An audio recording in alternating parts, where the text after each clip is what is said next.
அனைவருக்கும் வணக்கம். துலாம் ராசினியர்களுக்கு நிகழ இருக்கும் புதன் பயிற்சி என்ன மாதிரியான நன்மைகளை எல்லாம் ஏற்படுத்தி கொடுக்க இருக்கு, கிரக நிலைகளின் ரீதியாக அமையிருக்கும் சாதகங்கள் என்ன, பாதகங்கள் என்ன, மேலும் என்ன மாதிரியான முன்னேற்றங்கள் எல்லாம் உங்களுடைய வாழ்வில் ஏற்பட இருக்கு என்பது குறித்தான முழுமையான பதிவை தான் இந்த வீடியோல நம்ம விரிவா பார்க்க போகிறோம். அந்த வகையில துலாம் ராசினியர்களை பொறுத்த வரைக்கும் மேசராசியில் சஞ்சரித்த புதன் தற்போது ரிஷபராசி பெயர்ச்சியாகி அங்கு ஏற்கனவே சஞ்சரித்துக் கொண்டிருக்கும் சுக்கிரனோடு இணைந்து உங்களுடைய ராசிக்கு புத சுக்கிர யோகத்தை ஏற்படுத்துகிறார். இவ்வளவு மேன்மைகள் கொண்ட புதன் மற்றும் சுக்கிரனை பற்றி சற்று விரிவாக தெரிந்து கொள்வோம். பொன் கிடைத்தாலும் புதன் கிடைக்காது என்பார்கள். அதாவது இந்த இடத்தில் பொன் என்பது செல்வத்திற்கான அதிபதி குருவை குறிக்கும். ஜாதகத்தில் குருவினுடைய பலம் இருப்பதை விட புதன் பலமாக இருக்க வேண்டும் என்பதையே சூட்சமமாக கூறப்படுகின்றது இந்த கிரக நிலைகள். கல்வி, கலை, வித்தைகளுக்கு அதிபதி புதன் கிரகம். எந்த ஒரு விஷயத்தையும் கண்ணால் பார்த்தவுடன் அதை கையால் செய்வதற்கு புதனுடைய அனுகிரகம் வேண்டும். கற்றவர்களுக்கு சென்ற இடமெல்லாம் சிறப்பு. நன்கு படித்தவர்கள் கை நிறைய சம்பளம் வாங்குவதை கண்கூடாக பார்க்கிறோம். நம் வாழ்க்கைக்கு அடிப்படையான கல்வி செல்வத்தை வழங்கக்கூடியவர் புதன் பகவான். புதன் ஒரு விசித்திரமான கிரகம்.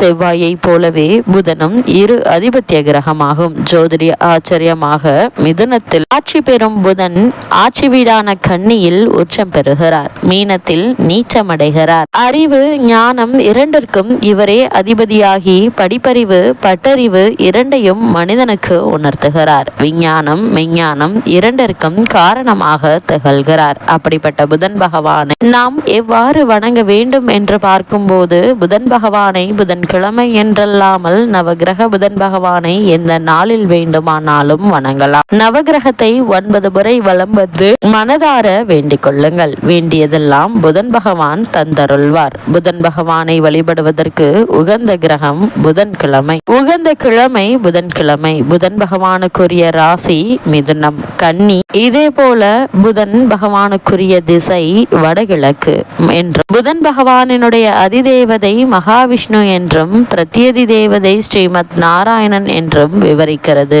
ஜோதிட சாஸ்திரம். புதன் பகவானுக்குரிய நிறம் பச்சை. அதனால் தான் திருவெண்காடு தளத்தில் புதன் பகவானுக்கு பச்சை வஸ்திரம் சாத்தப்படுகிறது.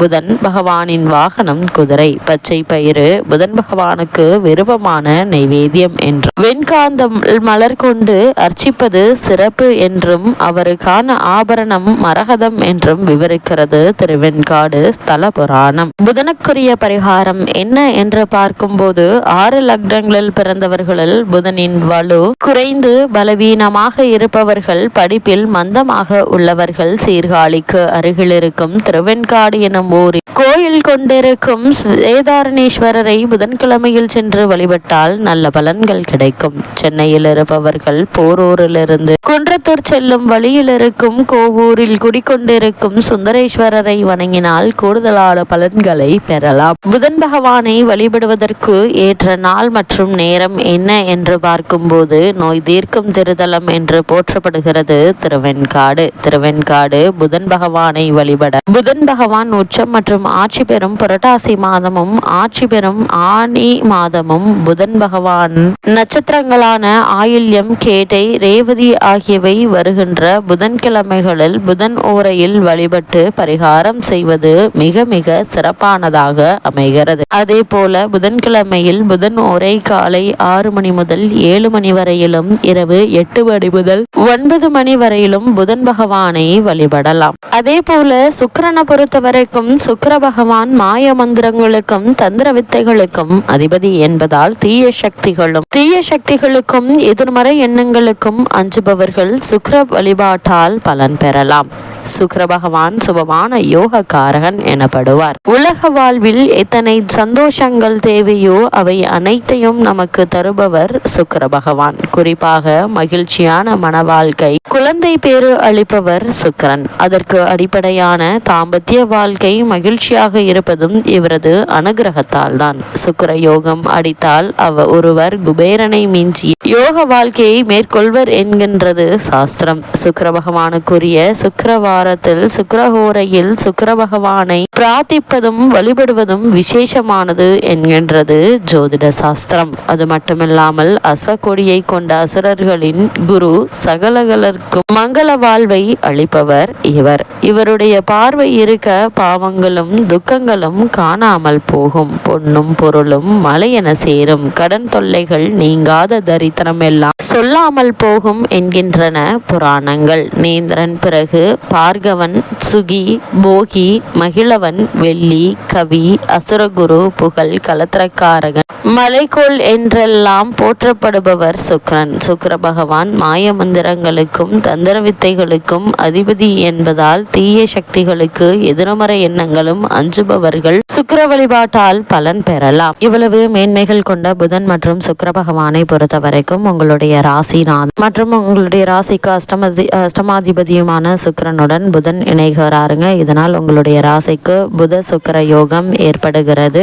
உங்களுடைய ராசிக்கு 9, 12 ஆகிய இடங்களுக்கு அதிபதியானவர் புதன். அவர் அஷ்டமத்தில் சஞ்சரிக்கும் போது பாக பிரிவினை செய்த சொத்தில் ஒரு பகுதியை விற்பனை செய்து புதிய சொத்துக்கள் வாங்கும் முயற்சியில் ஆர்வம் காட்டுவீங்க. வெளிநாடு சென்று படிக்க வேண்டும் அல்லது வேலை பார்க்க வேண்டும் என்பதற்காக எடுத்த முயற்சி அனைத்தும் கைகூடக்கூடிய தருணமாக இக்காலகட்டம் அமைஞ்சிருக்குதுங்க. புகழ்பெற்ற ஆலயங்களுக்கு சென்று வர வேண்டும் என்ற எண்ணம் உங்களுக்கு நிறைவேறக்கூடிய ஒரு தருணமாகவும் இத்தருணம் அமைகிறது. அது மட்டும் இல்லாமல் துலாம் ராசினியர்களை பொறுத்த வரைக்கும் இந்த புதன் பெயர்ச்சி நிகழக்கூடிய தருண காலகட்ட கிரக நிலைகளை ஆராய்ந்து பார்க்கும் போது உங்கள் ராசிக்கு அதிபதியான சுக்கிரன் அப்தமஸ்தானத்தில் சஞ்சரிக்கிறாரு. அவரோடு லாபாதிபதி சூரியனும் புதனும் இணைந்து பொருளாதாரம் நிறைவாக இருக்குங்க. அதே நேரத்தில் 6ஆம் இடத்தில் செவ்வாய் சனி சேர்க்கை இருப்பதால் எதிர்பாராத இடமாற்றங்களால் மனக்கலக்கம் ஏற்படுவதற்கான வாய்ப்புகள் இருக்கு. பிறரிடம் ஒப்படைத்த பொறுப்புகளால் பிரச்சனைகள் அதிகரிக்கும். இது ஒரு சோதனை காலமாகவே அமையலாம் என்பதை கிரக நிலைகள் மீண்டும் தெளிவுபடுத்துதுங்க. அது மட்டும் இல்லாம இத்தருணங்களை பொறுத்த வரைக்கும்